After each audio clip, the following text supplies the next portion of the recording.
These trees were planted long ago, when humankind was young.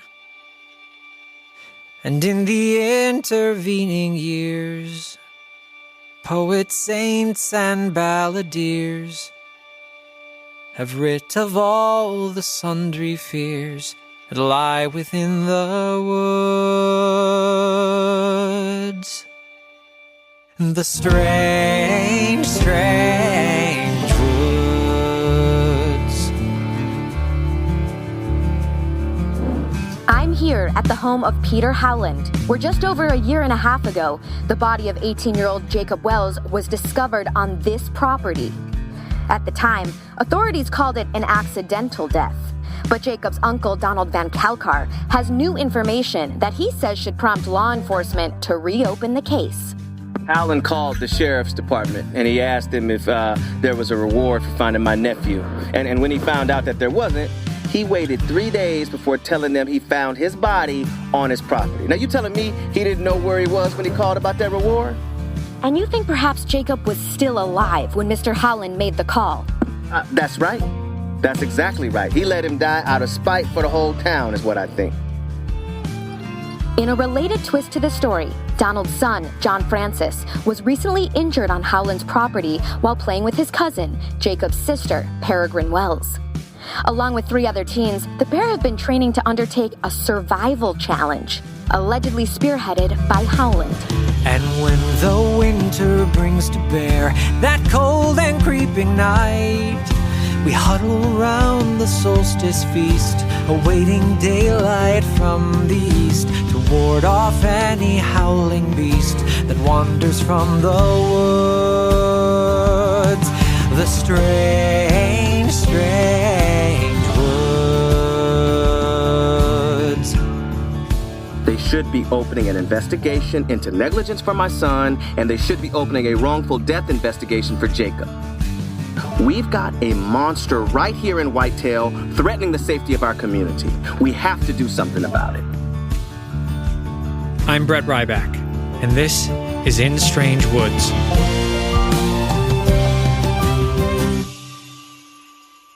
Chapter 3. Alone.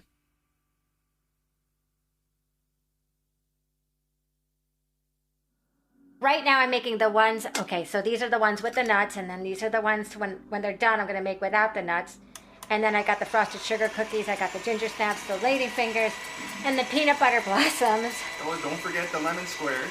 No, and I got the lemon squares, but those I just buy at the pick and save. Don't tell anyone that. Oh, come on. They already know. No, they do. No, they do not.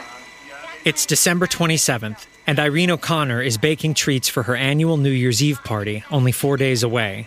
It's a favorite event in the community, and she's been throwing it for the last 13 years. 2003, ever since Shanley was born. But this year, Irene has reason to be nervous. Tensions between the Wells family and their cousins, the Van Kalkars, have been high ever since John Francis fractured his wrist. Listen to this. This is the message that I got from Kathy. Hi, Irene. It's Kathy calling. I hope you and Declan and the boys had a good Christmas yesterday. The reason I wanted to call is... Here she goes. I think with everything that's been going on the last couple of weeks, it might be best if Peregrine and I just don't come to the party this year. And, you know, Okay, we just don't want to... so you heard that. We don't want to... Okay, so then today I get this one. Hold on. Here we go. Hi, Mrs. O'Connor. This is John Francis, Van Kalkar. My dad wanted me to call you to let you know that we're probably not going to come to your New Year's Eve party on Saturday. Did you hear that? We're really sorry about that.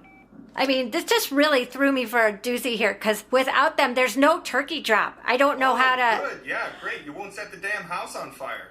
Okay, because ignore him. He's always hated the turkey drop. Okay, a quick history on the turkey drop. Irene's sister lives in a town called Escanaba, Michigan. She told Irene about a local tradition there called the pasty drop. During the countdown to midnight on New Year's Eve, a crane lowers a giant pasty onto a street festival below, like the ball in Times Square. A pasty is a meat pie. It's kind of like a local delicacy there. And since we do ham for Christmas, I thought, why don't we just do a turkey drop for New Year's? Just tie it up and then you lower it into a deep fryer. And then an hour later, everybody's got a late night snack. So I thought that... You heard that right.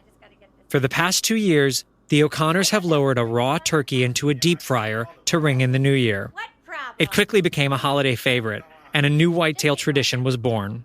So the first year we did it inside over the stove and... And she burnt down the house. No, Yeah. Go away. What? I almost burn it down. You're just so dramatic. What is this? You're showing off. So then last year... We have to repaint the wall. Well, we had to anyway. So anyway, last year we moved it outside and we bought a fire extinguisher.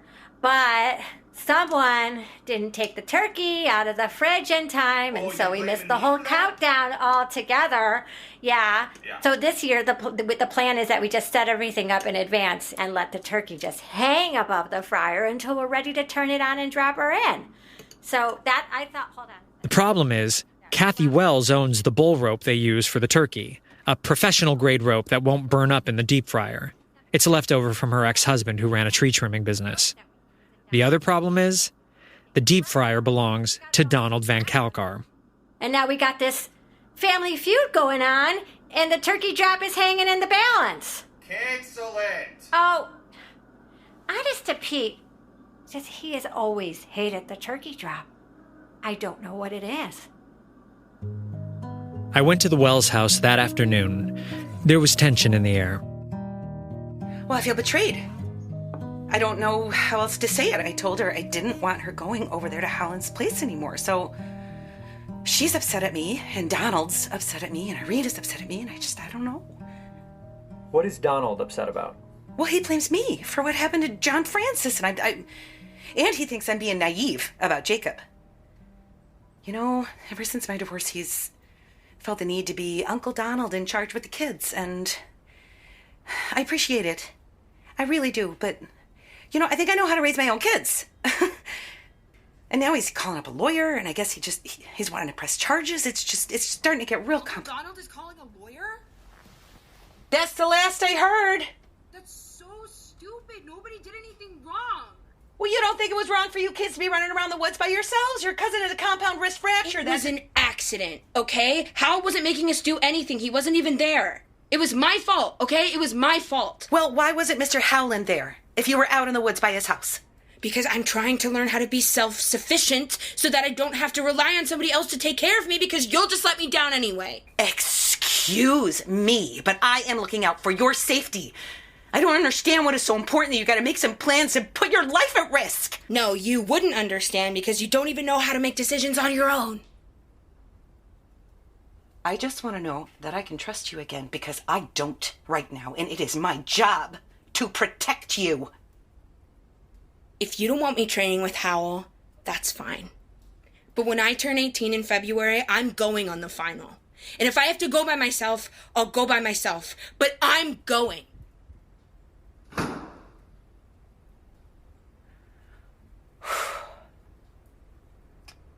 So, now you know what it's been like.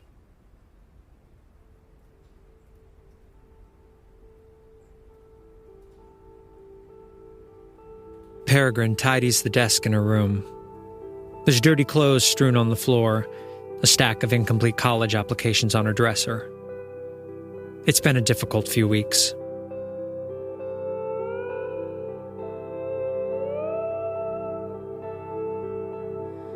The mud on the bottom of my boots, the holes in my sweater, the knots in my hair. There's a feeling that echoes when you leave the woods. It follows you the whole way home. The blood on the bottom of my lip, the scrapes on our elbows, the bruises we share. There's an easy surrender when they're by your side, a comfort that they'll come to know what you know, but they don't, no they don't. So I'll do it alone, alone, alone. I'll be fine without them. Alone, alone, alone. I can't think about them.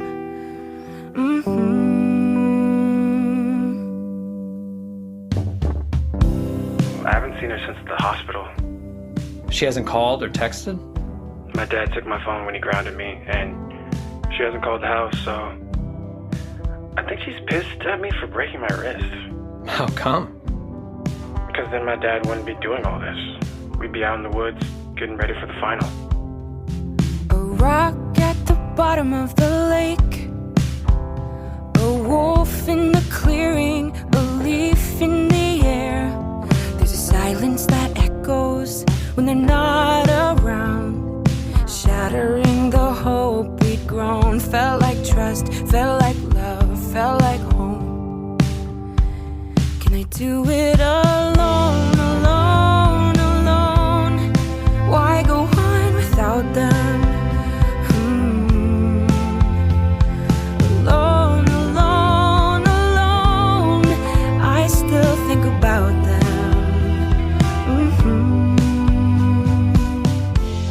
No, I don't think the final is going to happen.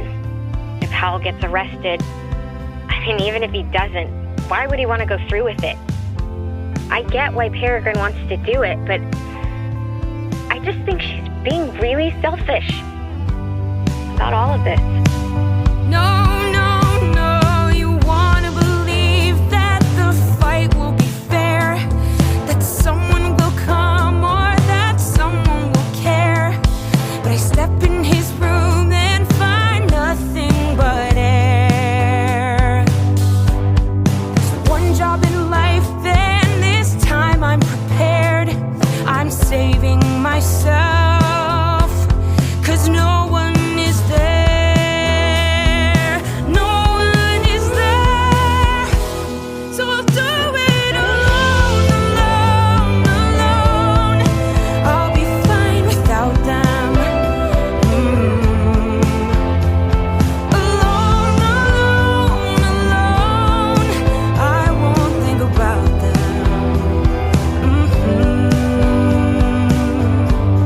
I'll do it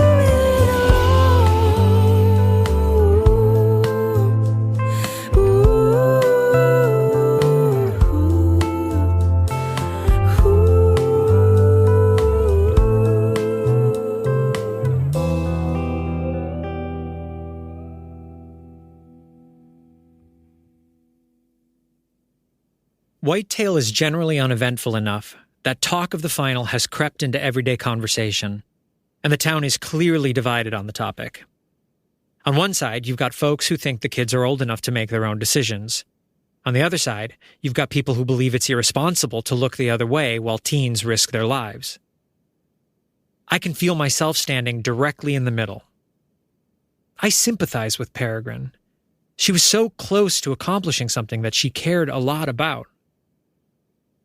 But I also know how one's judgment can be clouded by emotions, especially when there's trauma involved.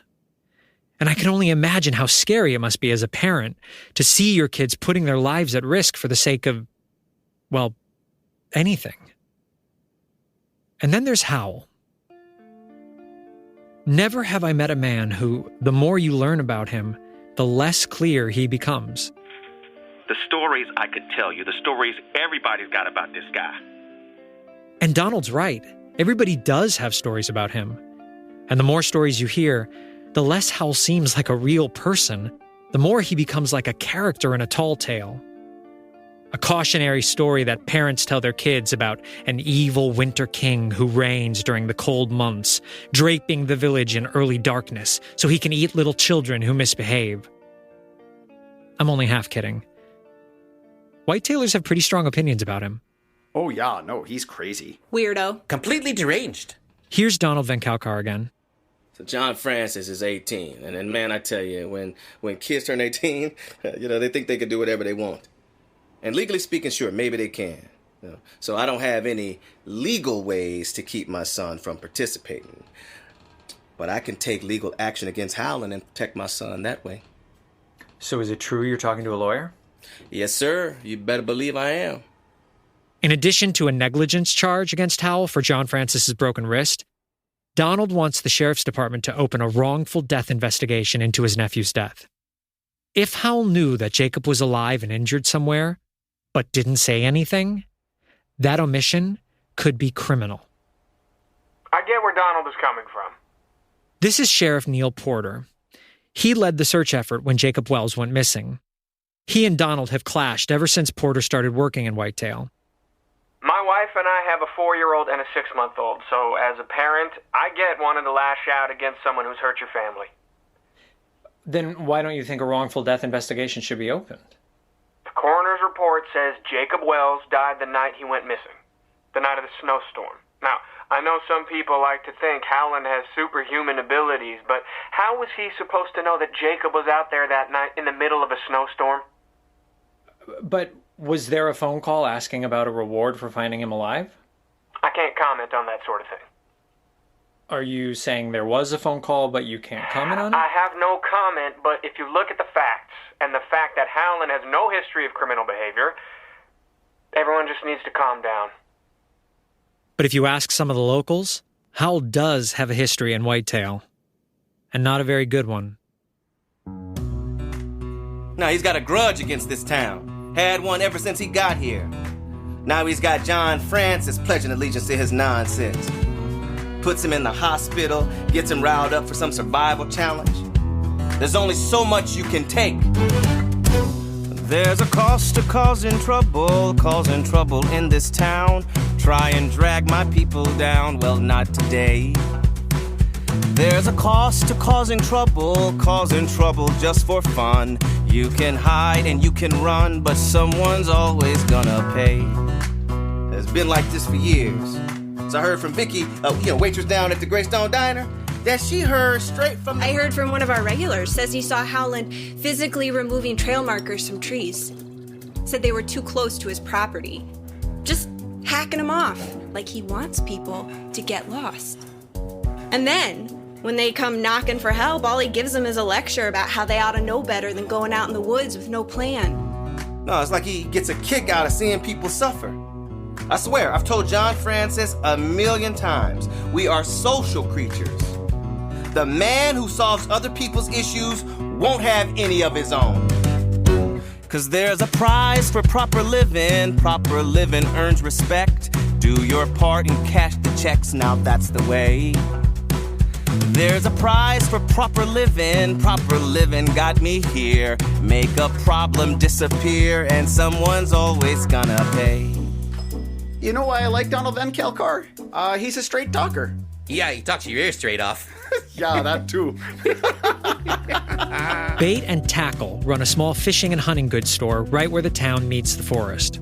Those aren't their real names, but that's what everyone calls the 64-year-old twin brothers. They've heard their fair share of stories about Howell, too. I told Donald this. There's the time somebody saw him sleeping inside a gutted moose. Caught him climbing out from under a flap around 5 a.m. like it was nothing. Gives me the heebie-jeebies just thinking about it. At least it's warmer than sleeping at my mother-in-law's. Yeah, smells better too. Oh, but the dog. Oh yeah, the dog's another story. Yeah, tell him. Okay, so this couple comes into the shop, they're up from Madison, little weekend trip, and the wife, she's crying and crying. Husband doesn't know what to do. See, they went out for a hike that morning and... Young couple, I saw him that morning, had this big dog. Mastiff, English Mastiff, they said. Real proud. And the two of them are out there probably 2 miles into the forest. They just got the dog walking 50 feet in front of them, and suddenly... whoosh! An arrow zooms out of nowhere, flat, down goes the Mastiff. They start screaming, terrified. Where'd that come from? What the hell's going on? Then Howland comes over, compound bow in his hand. He's yelling back at him. You don't bring a beast like that into the forest. What do you expect? It looks like a deer from 80 yards. Heaven knows why they didn't press charges. Poor kids. I earned my place, I paid my dues. I won't forget what I've been through. The disrespect, the shit you get when no one else here looks like you. This madman spreads his poison round, trying to see my work undone. But he does not control this town. Not my family, not my son. 'Cause there's a path that's pay for justice in the end. If you follow it, my friend, you'll win the day. There's a path that's pay for justice, swift and blind. When you leave that path behind, then you are always gonna pay.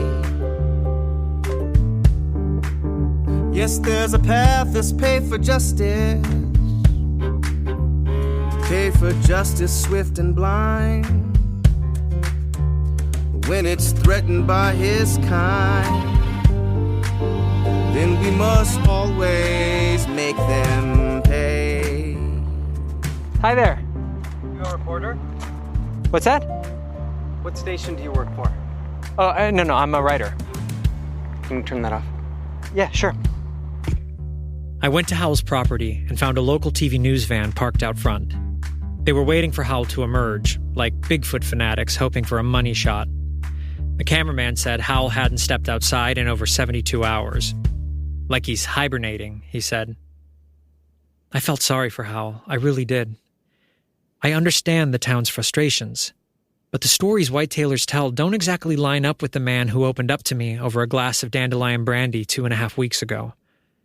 Bitter, sure, maybe even angry, but principled and lonely. He has no family, which connects me to him. Or maybe it blinds me. I don't know. But as far as I can tell, Howell is a folktale in the truest sense of the phrase. He's a story the town has made up to explain the things they can't understand. His isolation, his odd habits, his otherness. In some solstice tales, the Winter King must die in order for each new year to begin. Until he does, the days will continue to get shorter and shorter. It's part of the natural cycle.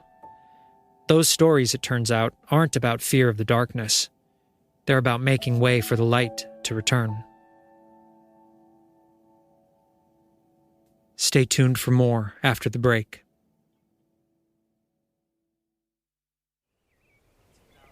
Again! 3 minutes without air, 3 hours without shelter, 3 days without water, 3 weeks without food, 3 months without hope. Again! 3 minutes. I meet up with Eric and Woodsley at the southwest entrance to the Whitetail National Forest. They let me join them as they go on an unofficial training hike a few days after Christmas. Well, after Christmas, I was so bored. I called Eric and I was like, my mom's trying to get me to bake cookies. I've got to get out of this house. Yeah, and I mean, there's woods everywhere, so it's not like we have to go to Howell's to keep training. Yeah, we can just go anywhere. Do you guys think the final is still going to happen? I mean, I want it to. Yeah. I don't think that because John Francis broke his wrist, we shouldn't keep training. Yeah. He could have broken it pole vaulting too, you know. They're not just going to, shut down the whole athletic program just because one kid broke his wrist. Have you guys talked to Peregrine? No. I think she's, grounded or something. What do you guys think about people in the town who say that what you're doing is dangerous, or that you're planning to basically march off to your own death? I think, I don't think we should care about what other people think, because, Howell wouldn't. It's also kids are being shot when they go to school. The planet is falling apart and, nobody's doing anything about it. So maybe adults are acting like they have our best interests at heart, but do they really? Back at the cars, the boys exchange Christmas gifts with each other. It's a lot of tape, sorry. Woodsley tears into neatly folded gold wrapping. Oh, wow. What is this? It's a vintage Boy Scout merit badge. Pathfinding merit badge. Whoa. See, from 1932. Wait, that is so cool. I got it on eBay. Wow. Wait, this is really awesome. Thanks. Yeah, no problem. Okay, open yours. Okay. Eric rips through the crumpled wrapping job, and his eyes light up. Whoa! Right? Isn't that awesome? awesome? Wow. It's a Smith & Wesson Wait, 7-inch try it out. folding Put it in knife. both hands, kind of feel it out. Eric weighs it in his hand. Yeah. Hal always says the more you know, the less you carry, right? Yeah. Well, you got one of these bad boys, you don't need anything else. The aluminum handle is a dark purple, which matches Eric's hat and gloves. It's my favorite color. Yeah, I know I had to look everywhere to find that one. On December 29th, Irene O'Connor's party was only 2 days away, and she still didn't have what she needed for the turkey drop. You know, I'm just waking up in cold sweats. All I can think about is how can I get my hot little hands on one of those deep fryers, you know? Why couldn't you just borrow them? No. I mean, oh, hey, sorry you're having family issues, but can I please borrow your bull rope? No, that's insensitive. I can't do that. Yeah, so instead she turns to subterfuge. Well, I telephone Kathy. I'm asking how is she. Then mid-conversation, I drop the attack. I casually mention a message from Donald. He wants some advice. Would I please call him back? Was that true? No, Brett, of course not. But now she's intrigued and she's asking, what was it? I tell her he told me he's sorry. She said, why's he sorry? I said, about your fighting. She said, that's exciting because I'm sorry too. She's as grateful as ever and hangs up the phone to give Donald a ring. She has no indication. I already called him and said the same thing. So you were able to get him to talk and work things out. I'm impressed. It honestly wasn't that hard. I just had to play the right card. How they settled affairs, who knows and who cares? Because now here we are at the party. All right, well, cheers to that. So I'm going around to people and I'm curious. Have you heard about the kids going out into the woods with Peter Howland? Oh, yeah. Peregrine Wells. That's right, yeah. And what do you think about them doing a survival challenge? Would you let your kids do something like that? Oh, no way. My kids wouldn't last 3 seconds without their phones. Could you ever see letting them do something like this? Going out in the woods, camping out there? Sure. Yeah? Oh, yeah, why not? I did worse than that when I was a kid. Oh, yeah? Sure.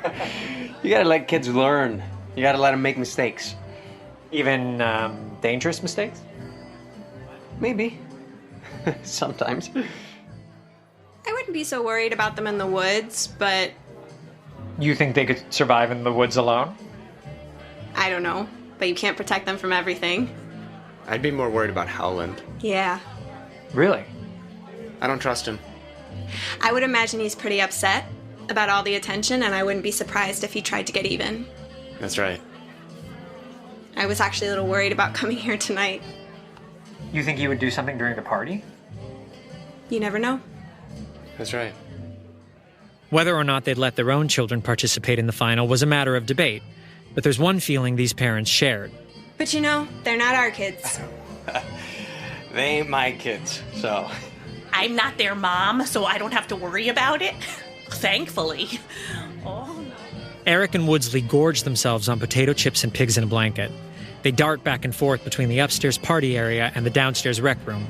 There they are. Hi, hon. Happy New Year. About 40 minutes in, Peregrine and Kathy arrive, bull rope in hand.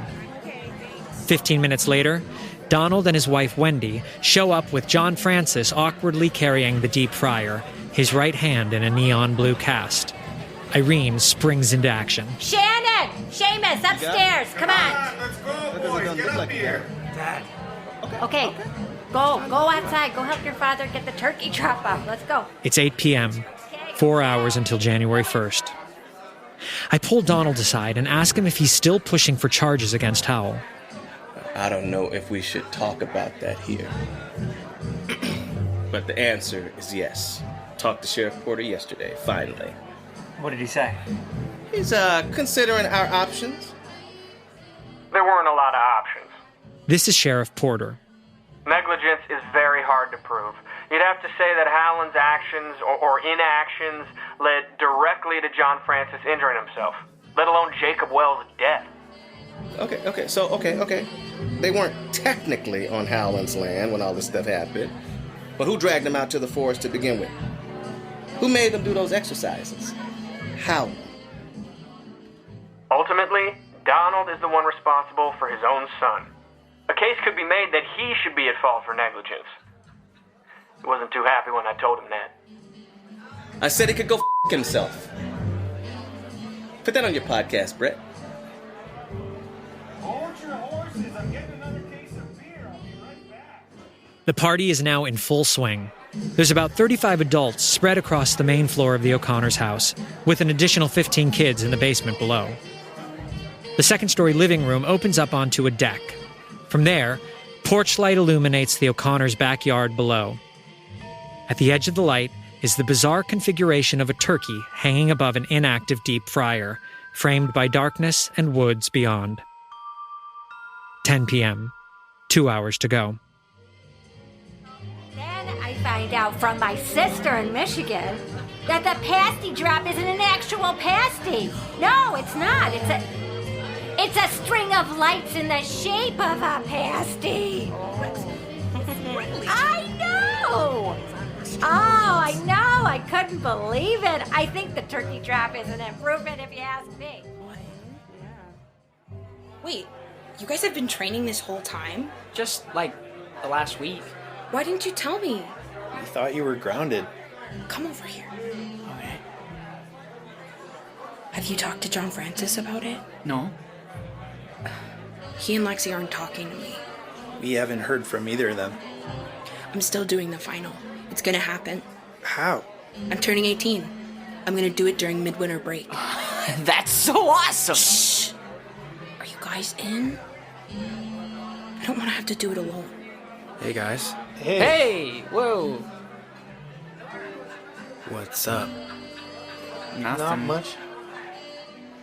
Why are you avoiding me? I'm not avoiding you. You haven't texted me once. What's up, kids? Hi. Hey. Peregrine, can I talk to you for a second? I just want to have a little chat. Sure. Okay, cool. Donald walks Peregrine out of the living room and into one of the vacant bedrooms just off a hallway. Eric and Woodsley look expectantly at John Francis, who stares at the closed bedroom door. I find Kathy Wells in the kitchen, grabbing herself another LaCroix. I ask her about what Donald is saying to Peregrine. Oh, I imagine he's telling her that she shouldn't go, that it's for her own safety, that she should trust him, you know. He's done this before with Jacob and Peregrine, just to be the disciplinarian, I guess, because he thinks I'm not. Is that something you appreciate, or...? I don't know. Brett, you asked me these questions about, what do I think about my relationship to my cousin-in-law, my kids, and honestly, Brett, I've never had to think about this stuff. My life has been a series of just getting through it, and I don't think it's worth much to sit and dwell on stuff because there's nothing you can do about it. But now I'm thinking about it, do I like it? And no, I don't like it. Because when Randy and I divorced, I thought, I am not letting anybody else run my life for me anymore. And so when there were tough times, Peregrine and Jacob and me, we'd figure it out and we'd get through it together by ourselves. So then when we lost, when Jacob, I'm sorry. It's okay. I just sometimes I feel like I've lost my faith in my ability to know what to do, and then it makes me sad because I want to trust my kids because I always did, but I also don't want to see Peregrine getting hurt. And there's the crux of it. If you try to protect your kids from the harsh realities of the world, how will they be prepared when they're lost in the woods with no one to find them? On the other hand, is preparing them for the worst an acknowledgement that ultimately we are, all of us, completely on our own? Before I can say anything to comfort Kathy, Peregrine emerges from the room with Donald. Her eyes are brimming. She catches my glance, wanting to speak, wanting to cry. John Francis sees it too. Peregrine rushes down the hall to the laundry room, and we follow suit. He said Howell is a criminal and that he let Jacob die. He said it's my fault that John Francis is hurt and that if my mom didn't forbid me from doing the final, then he would. It's not your fault. I wanted to be there. Come here. It's just pissed because I can't do track and I can't work at the stupid dealership. I'm not doing this for myself, you know? It's for Jacob. And I don't understand how everyone is just going on with their lives like nothing happened. Because I don't have a brother anymore. I know. And I know it's been like a year and a half and I'm supposed to just get over it, but I know. I can't. I can't. I know. But what if Hal did know? He didn't. Well, how do you know? I just know. He's not evil. He's just... He's sad. He's sad and he's alone. And I think everyone he knows has let him down. Including me. You haven't let anybody down. Just weird shit happens and you sometimes gotta make tough choices. Yeah. Let me talk to my dad. I think I can get him to back off. What is that? I don't know. Peregrine and John Francis head into the living room. I follow. People are gathered outside on the deck, shouting down to the yard below. Some of the younger kids are crying. It seems maybe one of the guests' dog has gotten out. She's shouting for him to get inside, to get away from... Oh my God. It's a bear.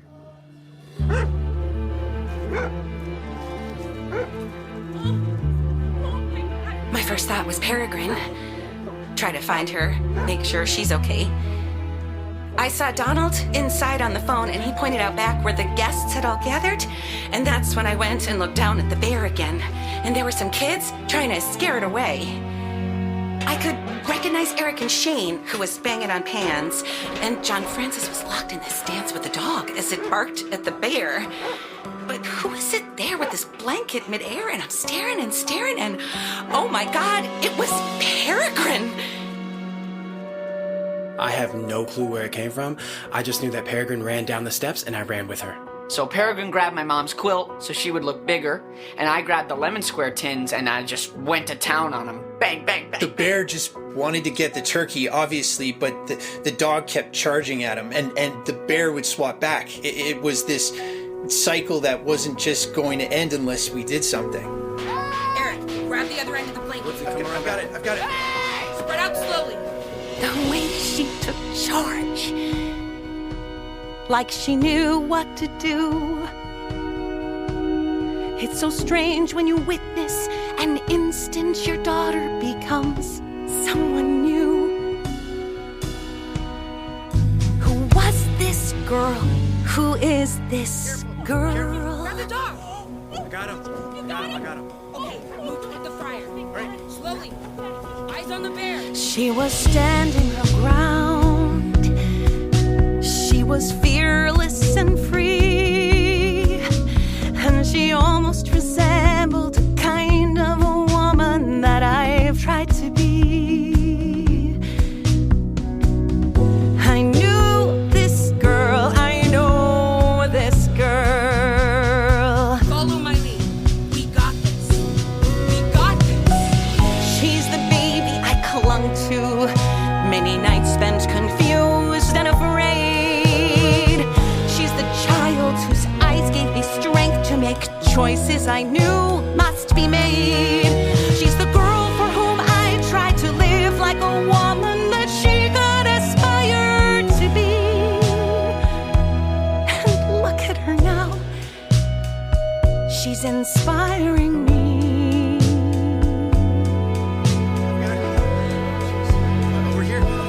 The bear sharply veered for them, and I suddenly felt my heart freeze. They were maybe 10 feet from the beast, and I shouted to Donald, "You have to go help them," but none of us could, so we stood there and feared for them as they sidestepped their way towards the trees. I saw Peregrine gesture to Eric and tell him to bring her something with the fryer. I think, with all of the noise, it was hard to distinguish the thing which her finger was pointing at, till Eric emerged with the fire extinguisher. He sprayed it at the bear, who roared and then reared. And then when the air cleared, the bear disappeared. And we threw up our hands and we cheered for them.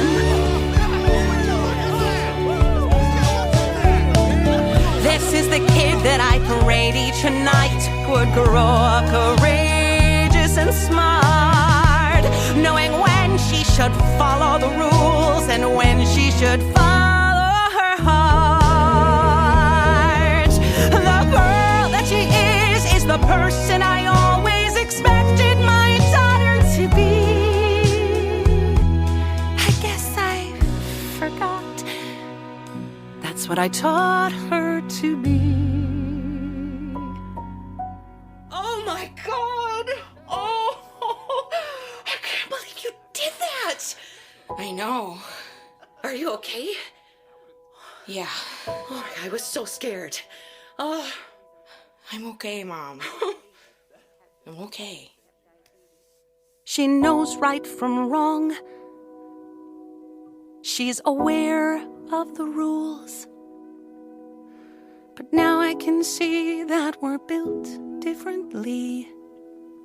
Still, I gave her the tools, and look who she is, how far she can go. She's a girl. I'm so lucky to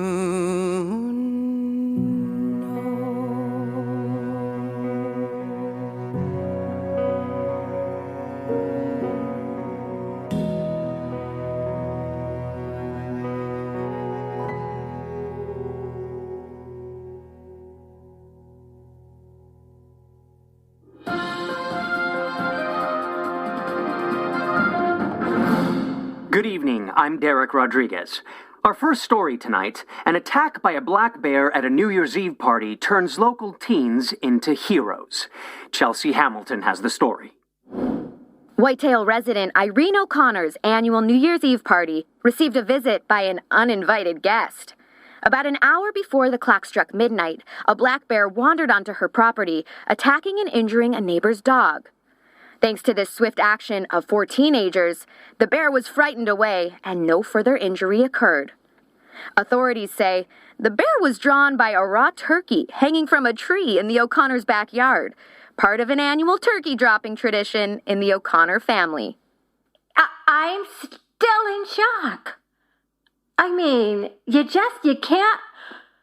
can't prepare for this kind of thing. As of this evening, the bear is still being tracked down by the sheriff's department.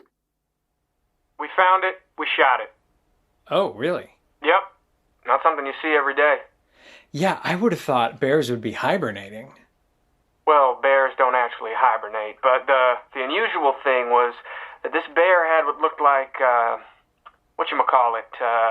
collar marks on his neck. And his back claws were, they were either scraped down or clipped. Oh, wow. And when we tracked him down, he just laid there. Didn't try to run away or attack. Very unusual for a wild black bear. You think it was, like, a pet? Unclear, but it's pretty certain it had human contact in the past. People do stupid things, try to domesticate wild animals. That's never going to work out. If it's a wild beast, he's going to do wild things. So, it's good we got to him before he caused more damage. Well, John Francis told his dad he's not doing the final.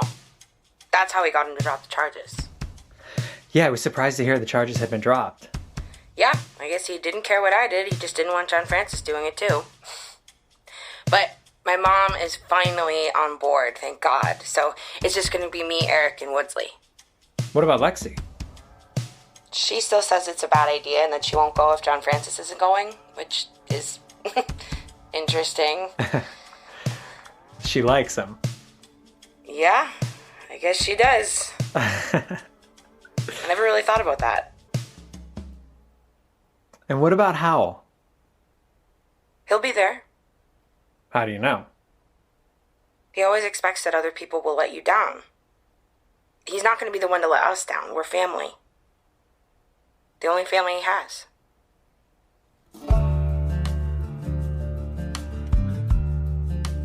Peregrine was right.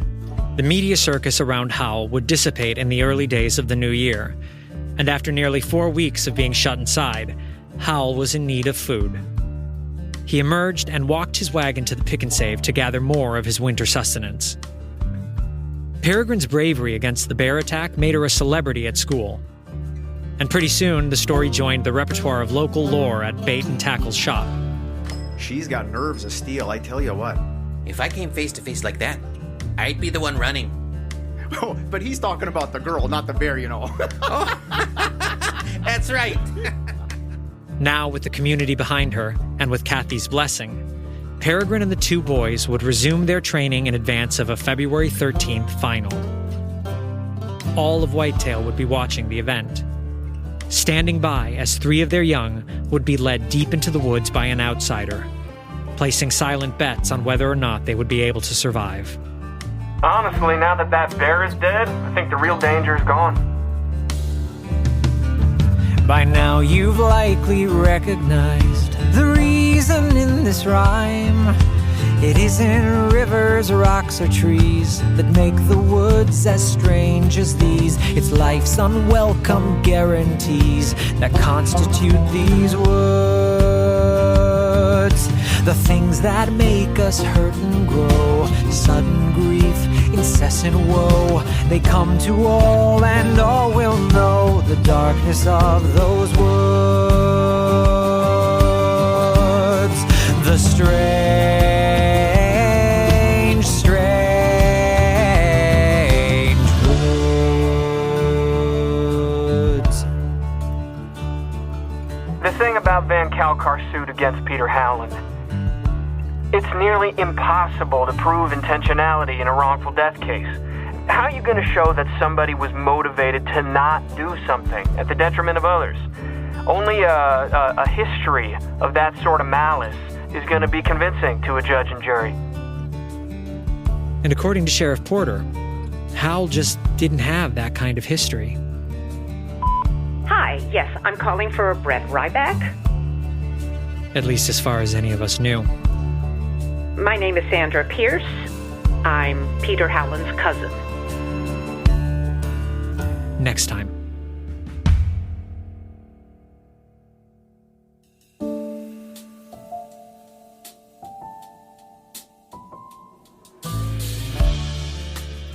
In Strange Woods is a production of Atypical Artists. The series was created and written by Jeff Luppino-Esposito, Brett Ryback, and Matt Zav.